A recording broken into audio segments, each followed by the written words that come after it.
Slugging over Africa. Foot, slugging over Africa. Boots, moving up and down again. There's no discharge in the war.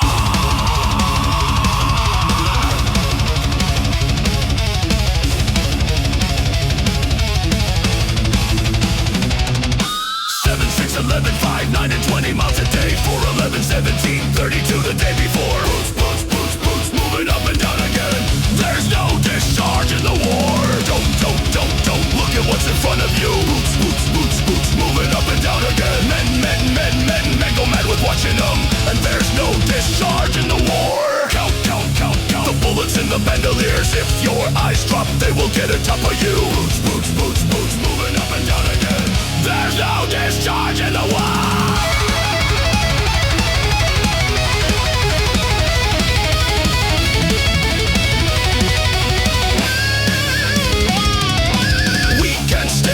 Under thirst and weariness, but not the chronic sight of them. Boots, moving up and down again. And there's no discharge in the war. Ain't so bad by day because of company, but night brings long strings of 40,000 million. Boots, moving up and down again. There's no discharge in the war.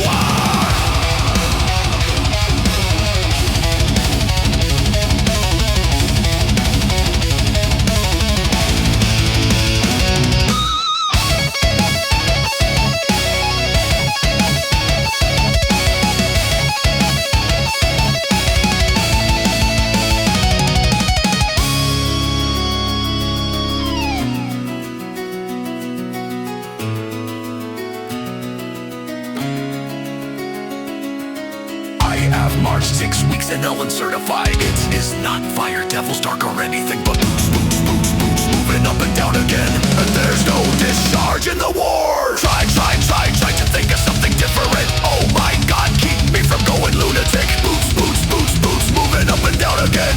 There's no discharge in the war.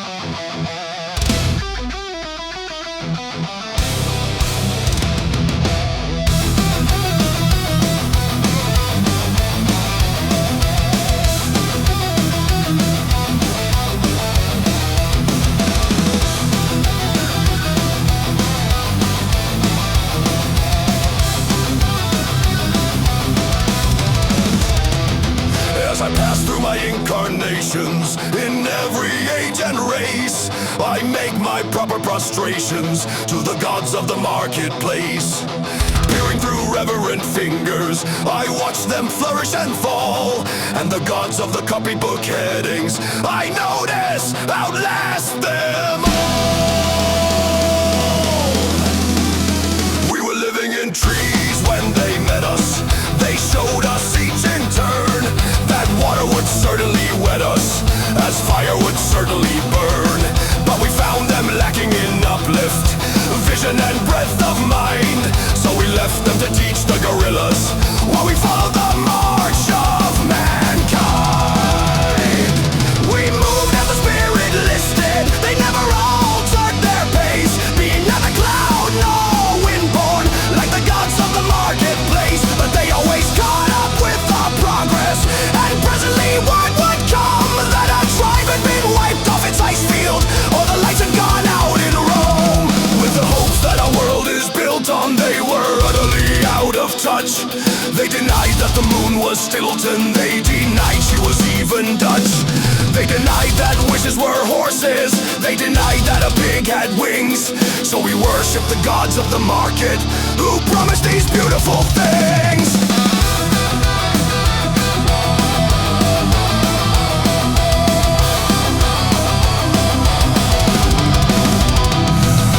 Cambrian measures were forming. They promised perpetual peace.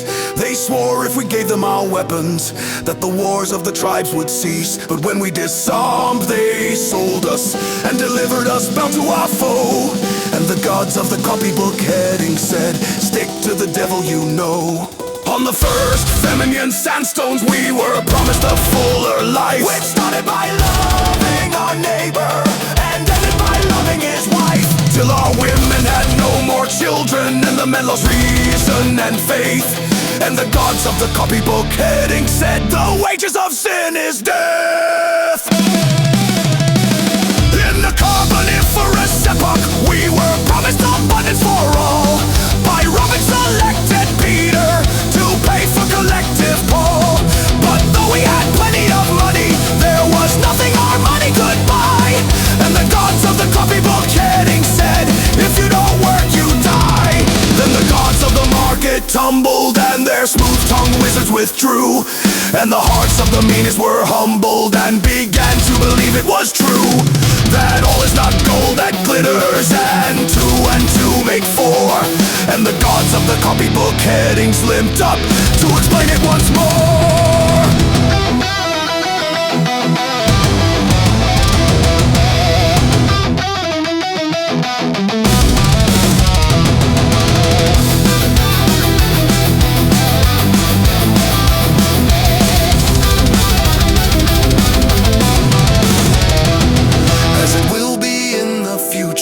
It was at the birth of man. There are only four things certain since social progress began: that the dog returns to his vomit, and the soul returns to her mire, and the burned fool's bandaged finger goes wobbling back to the fire.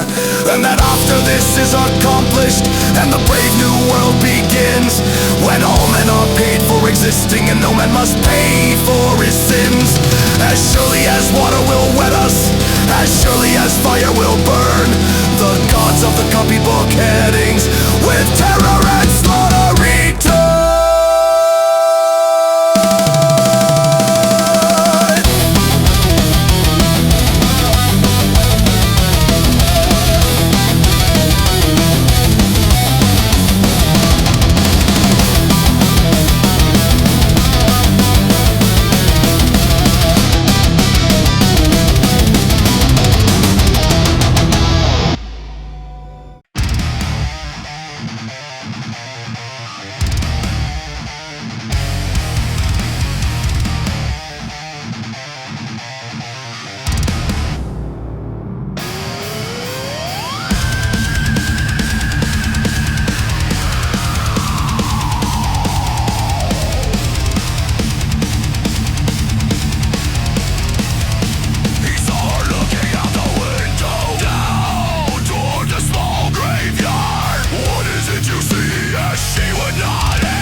can keep your head when all about you are losing theirs and blaming it on you.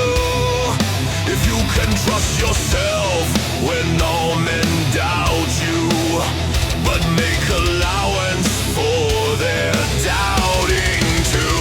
If you can wait and not be tired by waiting, or being lied about, don't deal in lies, or being hated, don't give way to hating, and yet don't look too good, nor talk too wise.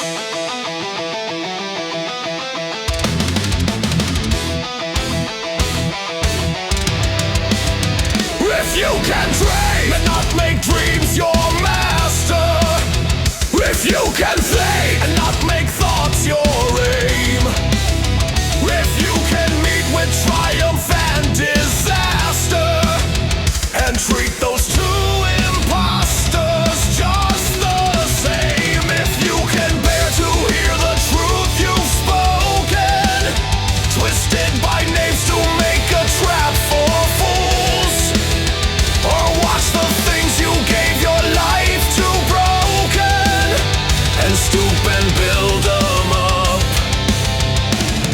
with worn out tools.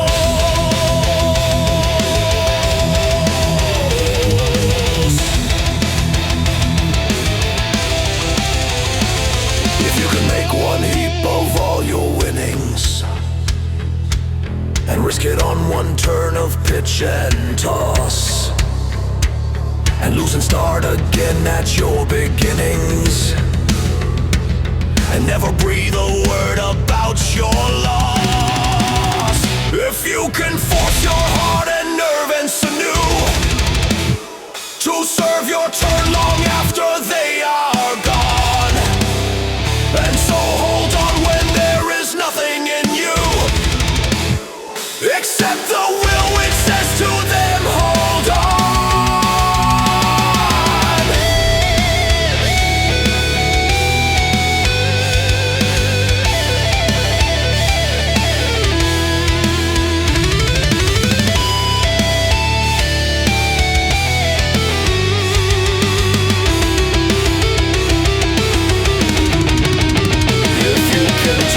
Crowds and keep your virtue, or walk with kings nor lose the common touch.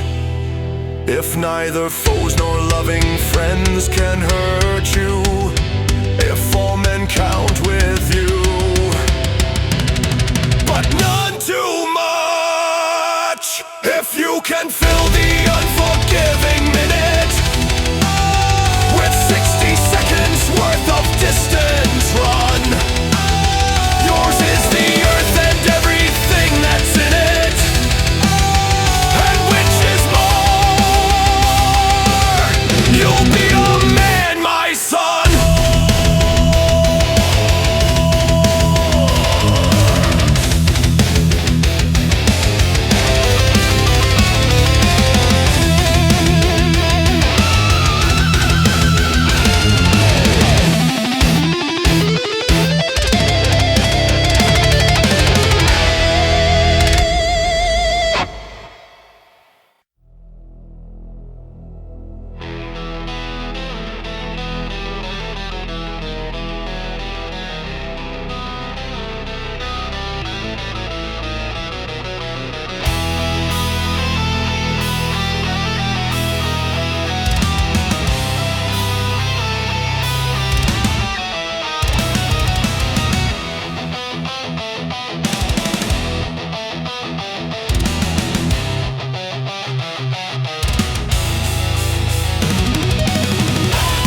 cars wheel on indifferent. Cold yet still I feel you in the air. A warmth that lingers brave and bold. You walk beside me through the dust, through jungle dark and desert wide, and taught me honor, taught me trust, then vanished with the turning tide.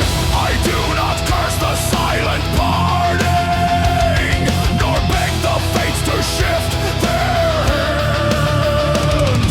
The world moves on unheeding, charting its course across a stranger land. But I shall keep the flame you lit. The winds may howl and tempest rise. Your voice, your laugh, your stubborn wit still echo under foreign skies.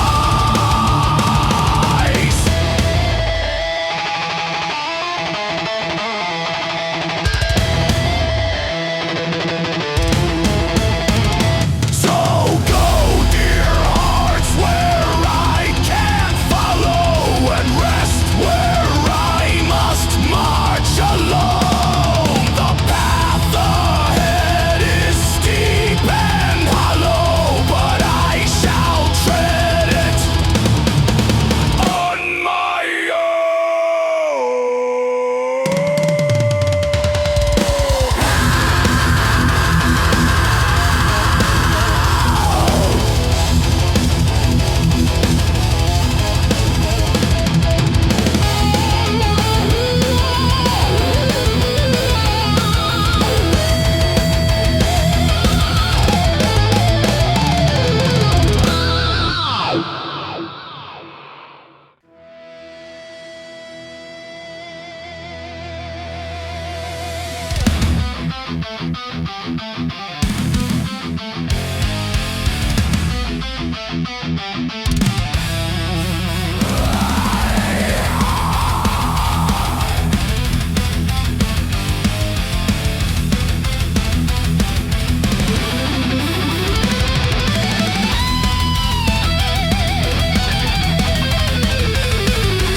Life is a house with its doors unbarred.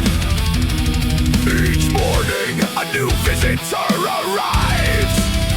Joy knocking gently, sorrow breaking down the frame, anger burning through the halls.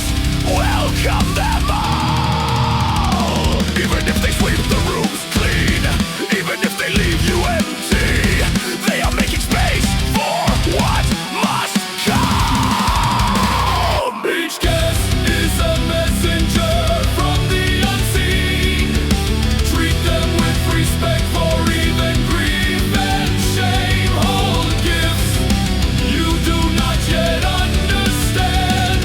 Be grateful for whoever comes. They are shaping you, chiseling you, making you into something greater. Beyond the quarrel of right and wrong, beyond judgment, there is an open field. I will meet you there. When the soul lies down in that grass, the world is too full for words. Ideas, language, even the name of each other, all fade away. Only the endless horizon remains, where the heart knows what the tongue cannot say.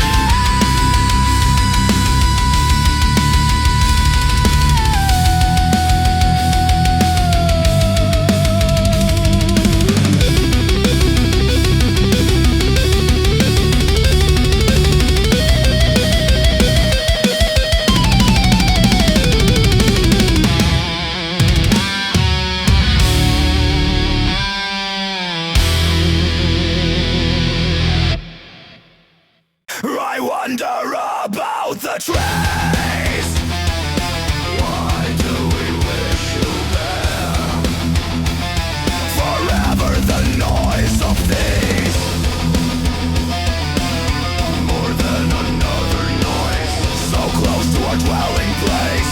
We suffer them by the day,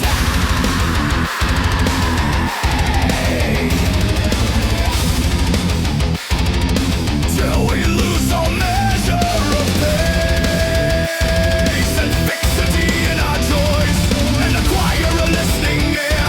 They are that talks of going, but never gets away, and that talks the less for knowing, as it grows wiser and older, that now it means to stay.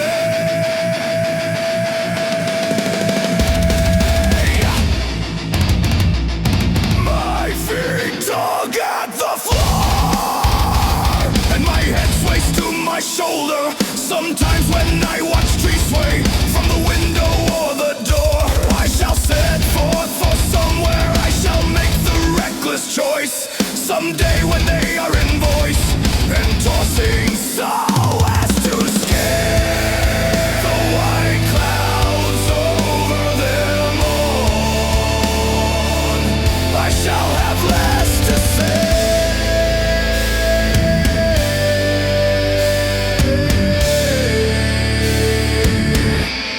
but I shall be gone.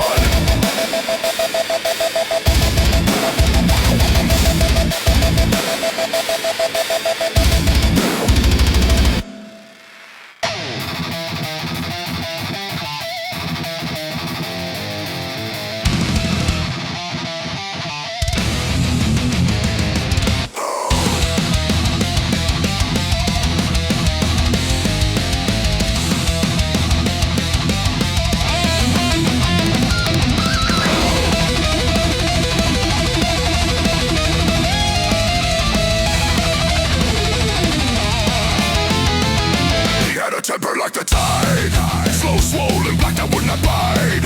It rose in him and framed his hand and set him to a dreadful stand. At first it felt like winter nests, soft coils of thought in idle chests, the tightening about the eyes, the whispering of savage sighs. Words stacked like stones within his mouth, cold bricks to bar the pleasant south. His breath grew short, his jaws grew set, a judgment made he could not let.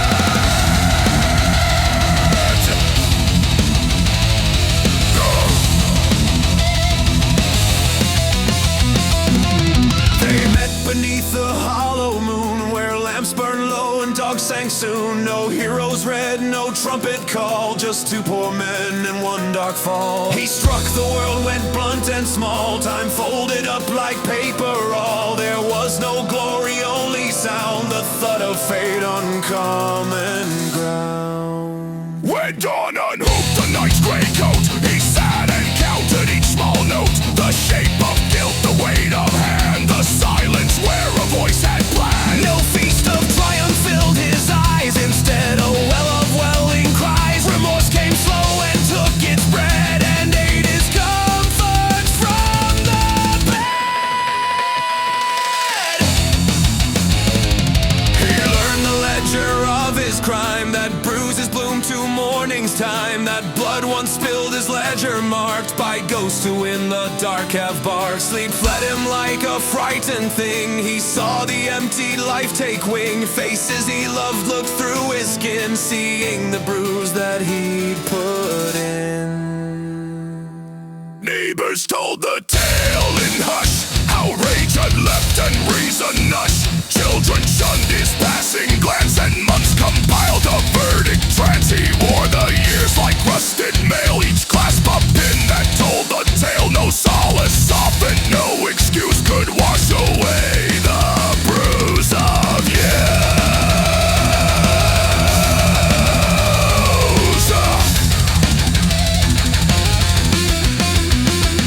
So here it then, a restless hand, there is no justice in the land that crowns with peace the violent brow. The crown will cut, the crown will bow. To lash and break is to be bound by chains of sorrow underground.